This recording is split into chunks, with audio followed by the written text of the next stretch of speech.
Welcome to Das garden. বন্ধুরা, আমি এই আপনাদেরকে দেখিয়েছিলাম লাকি বাম্বুগুলো।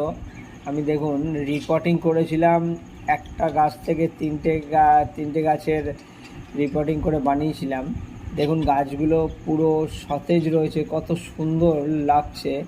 আপনারা গাছটা একটু ভালো করে দেখুন। এই দেখুন ও গাছগুলো কত সুন্দর সতেজ ও কত বড় হয়েছে। মোটামুটি গাছগুলো আর কোনো সমস্যা নেই। এটা আমি কোনো জেল কিংবা কিছুতে কিংবা শুধু জলে রাখিনি, মাটিতে করছি।